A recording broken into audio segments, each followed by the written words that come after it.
Hi guys. So, I am missing the better half tonight, but that's okay. So, you get me. But it's been a couple weeks. I made a couple shorts on the channel. But I had been putting off doing a live stream a little bit just for various reasons, and I figured I'm like, you know what? I've got a little bit of extra time. It's a Wednesday evening, so let's do a quick live stream. So, sorry, I put my contacts back in, and my eyes are just all over the place. But, um, my better half, my cousin Joanna, she is not here tonight. She had surgery, and so she is recovering. Things went well. So just continue to keep her in your thoughts and prayers, or positive vibes if prayers aren't your thing. We appreciate all of them. But so I was just gonna do a couple quick things. She did give me a quick kind of little update on how things are going, and I don't know if she'll pop up in chat or not. So we'll see. Kind of depends on how she feels. So, she has been making progress in Waterfalling by H.A. Pruitt. Shout out to her. And she also told me that she right after her surgery, she didn't do a whole lot of reading, which honestly is completely understandable because surgery is a big ordeal. If you've never had surgery at all, it's just a lot happening, a lot of prep, like even like several days before you actually have your surgery, and so it's just like all over the place. And so she didn't get to read a whole lot then, but she did say that the story is really intriguing because in the story they go off and on like, it's kind of like where you like said it reminded her of like a Greek mythology type story where they go to this island and you stay there longer than you realize, that kind of thing. And so but yeah, she said she was talking about how it was really intriguing, and I believe Percy Jackson did something similar where it was with the casino, and so they kind of get stuck on the casino and they don't realize how long they've been there and stuff, and so it was giving off those kind of vibes, which honestly sounds really fun and interesting. And she did say that AJ Pruitt, because she's also Joanna's editor, and so she was sending her audiobook snippets of her most recent book that's not on Goodreads yet. And I'm going to try to say this. I'm so sorry if I butcher the name. I am notorious for pronouncing things horribly wrong. So, disclaimer ahead of time. Aloris in Sephora? Maybe? Kind of? I don't know. So we'll see. But we'll get there. So yeah, she's been re-listening to that, and she said she's about on chapter 6, so because it's just all audiobook snippets and it's not on Goodreads yet, it's kind of hard to track the progress of that. So that is fun things. And so that was the kind of the main update that she gave me, that she's still reading, but it's a slow process, just recovering everything, which I totally get. So couple things that I wanted to talk about too very briefly. So a little while back, I forget what time when this was actually announced, but Twilight's 20th anniversary, I think, happened here recently. A couple months ago, I'm wanting to say, month or so, maybe. But I went to Target and I found the deluxe edition. And I'm just like, look at this thing. Look at her. She is gorgeous. And some people were saying that they don't think the cover looks Twilighty. I kind of get that, because when you pull it out, it looks like this. So like, this is the box, and then this is the book itself. And so it's like, I get that. You know, I can see how it doesn't make me think too much.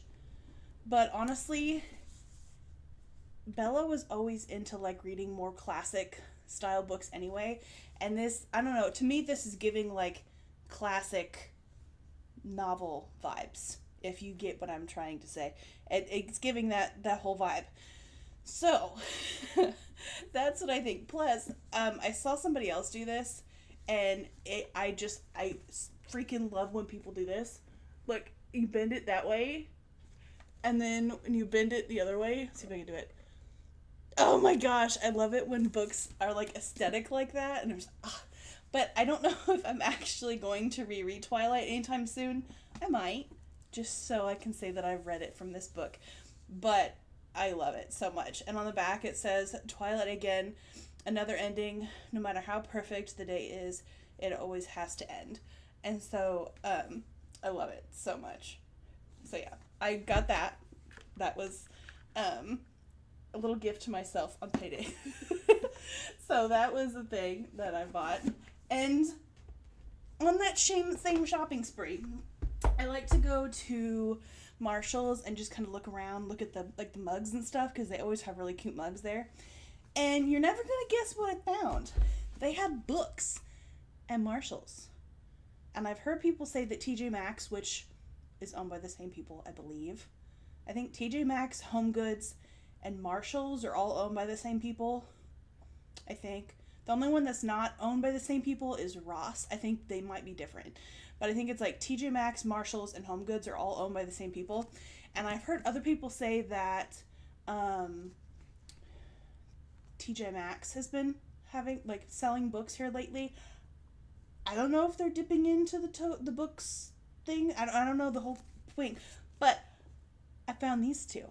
I found Catching Fire and Mockingjay for like $12, which I thought was a steal. And then I went to Walmart and I found the Hunger Games for $12. So I don't know if it was actually a steal, but I am saying that it was a great deal just so I can justify me buying another copy of this series. So, in my head, these were on sale and I got them for a discount.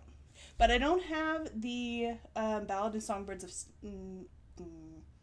that's the right one. I get that, Ballad of Songbirds and Snakes, and the Crown of Naxi series mixed up just because the titles are so kind of quirky like that.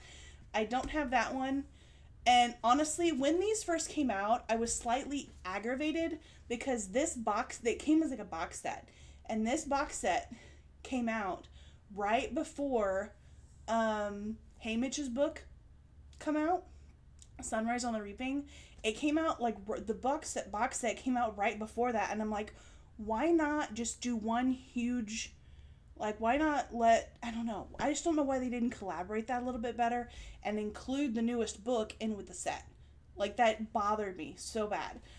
And so that's why I just refused to buy the set, because I'm like, it's missing that one and they haven't released it. And so I'm like, I bought them individually in the hopes that they will release the other one to go with the nice, pretty set. So that's my goal, is to eventually find it, and hopefully they will release it. So that is my little mini haul. I don't think I bought anything else. I might have, but I can't remember. So I'm going to assume I didn't, and we're going to keep going. I am currently reading Alchemized by Sin Yu. It was originally a fan fiction called, which honestly I hate saying this because I've never read Manacled, but I haven't ever read the fan fiction version, but I have it somewhere. I downloaded it before things went off the internet. But I didn't read it because I wanted to kind of go into this completely blind, and based on what a lot of other people have said, I'm so glad I did. I'm on I'm a little over halfway now. So I'm on page 610, which happens to be, what chapter? I think it was 40 something, 50 something, maybe. Let me see. I'm gonna keep turning pages until I come to a chapter. 49. I'm on chapter 49, in the middle, almost to the end of chapter 49. And so I'm just really liking it so far. I would definitely tell people that it's not a romance. And I know there were a handful of people that were kind of advertising it like it was a romance when it first came out. And it's I can see the little sprinkles of that there, but Farron and Helena, their relationship, like, if you can call it that, like, they're just relationship in the sense of, like, not really companionship, but, like, kind of like a coworker, like, we have to work together kind of thing, or we're forced to be together at the beginning. And it's like, spoilers, by the way, if you haven't read this, if you don't care, then keep listening. But if you kind of care, you might want to be a little tentative. But if you do care, this will be saved on YouTube, so you can come back and watch it later. Or you can just mute me, and then I'll make some weird hand symbol when we're done, and we can move on. Okay. So, with Alchemized, I definitely would say that there's a sprinkling of what feels like this beginnings of a romance right now, but there is so much more going on in this story, and it is so complex, and the emotions are so complex that I wouldn't even dare say that it's a romance right now. Like, I can see it slowly, and when I say slow burn, I mean the slowest of slow burns, because it doesn't even feel like a romance still, and I'm over halfway, like 54%, I think is what Fable said, 55%. So, like I said, this focuses more on WAR. I don't know if I can say that word without getting in trouble. Wartime, post time, where, like, aftermath of things happening. And the book is definitely like a non-linear timeline. So you start at one point, and then you go back, and then you come back to the present later. I'm assuming we will, because we're still in the past right now. But, and a couple things that I've seen other people on various TikToks touch on too. One, if you start out and you're confused at the start of it, that's kind of the point, because Helena lost her memory like 2 years, two-ish, 3-ish years. I can't remember the exact number of years. I'm thinking it's 2. She lost her memory, so she doesn't remember past a certain point. And so they're talking about a lot of different things happening, and she doesn't remember any of them. And she's been kind of over on the side encased in this, case for a while, and so she just doesn't remember anything. And so, she doesn't remember anything, so the reader's not going to understand a lot of what's going on, and it reveals a lot of lore as you read. It, like, history dumps, lore dumps throughout the story, so you do gain a little bit of that. The magic, I want to say magic, it's not magic, it's like alchemy. The whole magic alchemy system that the story uses will make sense as you read, so please don't make that as an excuse to just kind of stop reading and to give up on it. Don't give up on it. Yes, it is 1,000 pages. Do I think it's too long? Honestly, no, because yes, there are times where it feels kind of repetitive, like she goes to meet with somebody, they exchange words, things happen, they go back. And you kind of get that vibe throughout the story. But honestly, I feel like the slow buildup, that consistent routine of things, it just kind of, it makes that slow burning relationship, or, like, I don't even know if you can call it a friendship. Like, it's just, it helps that build, and I'm hoping that it helps build to even more, like, dramatic, angsty moments later on, and that's what I'm really hoping, because I've seen a lot of people read this and they get really sad, and so I'm hoping that's what happens. But honestly, like Farron, for example, I still can't tell if he's a good guy or a bad guy. There is times where I'm like, maybe he might be good, and then I'm like, that's kind of like towing the line a little bit. And so it's like, it feels very, like, on the fence.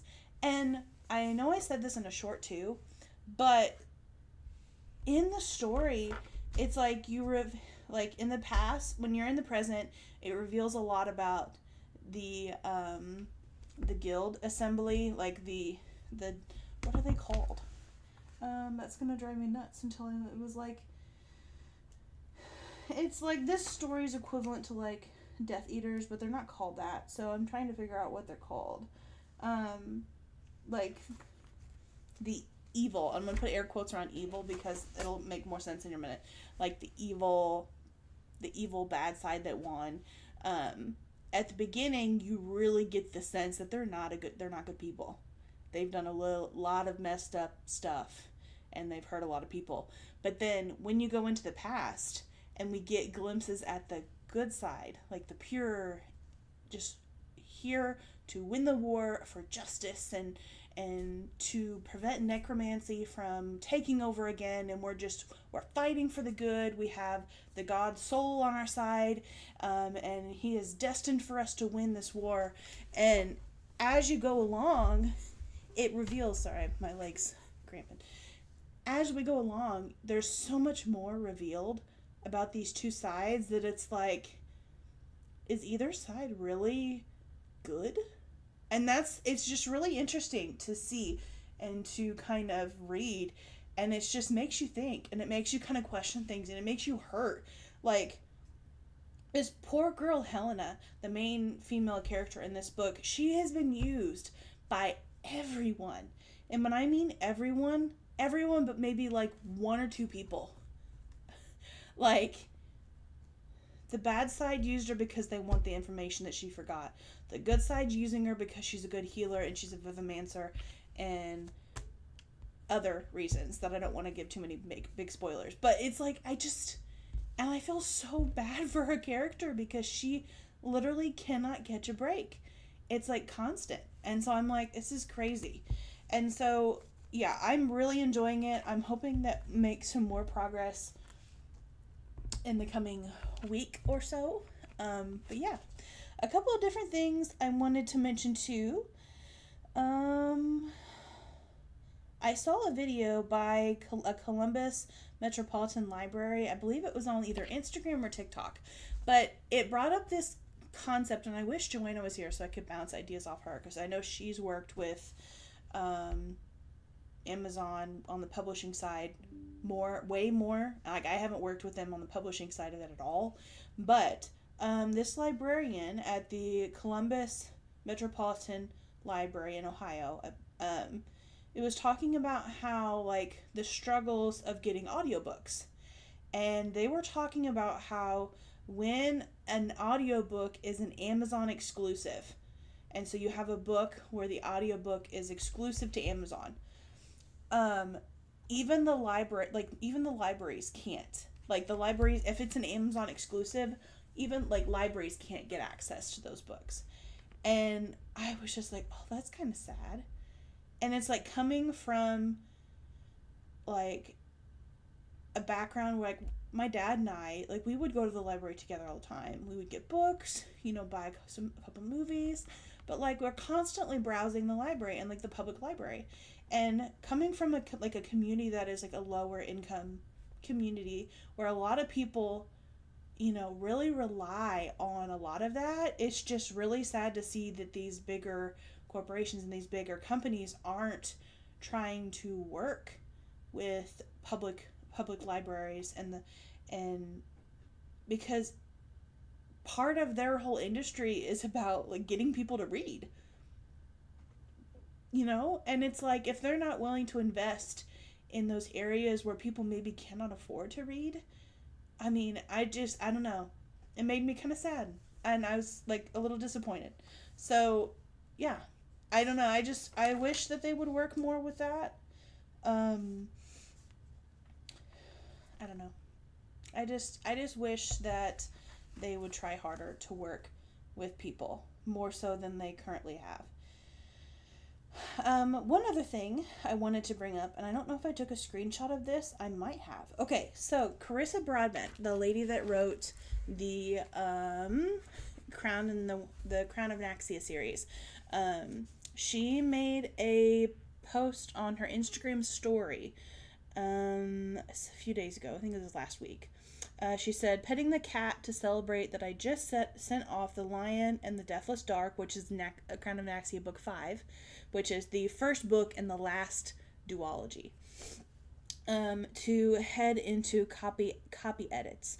And she said, I don't know how to say that word. She said, it's been a really rough few weeks.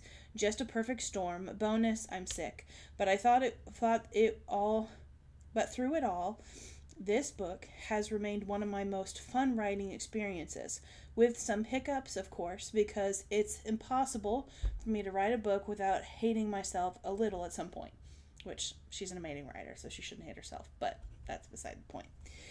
She said it's very action-packed and fast-paced, but also ends up touching on my life emotionally in ways I didn't totally expect when I first set off to write it. And it's become one of the books I emotionally connected with the most.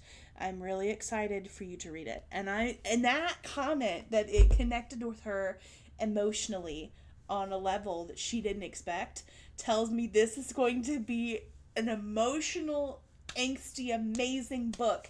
And I'm so excited. I cannot wait. But I'm going to have to wait till like next year, I think. I think it said 2026. I forget. I'll have to look later. But,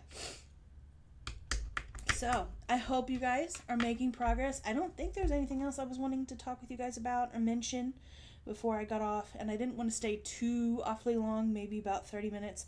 But I hope you guys are all making progress. I know this is not nearly as long as our usual live streams, but it's kind of hard to bounce bookish thoughts off of just myself. So I'm relying on you guys to respond in the comments and to ask your own questions. That way I can reply to you in the comments and we can have a discussion there. So I will see you all later. And again, if you have any kind of weird bookish topics or news that maybe I haven't seen that's happened in the past week or so that you want to discuss, please let me know in the comments. Also, let me know what you're reading. And if you think it's a book that I should read, let me know. So I will talk to you guys later. Bye.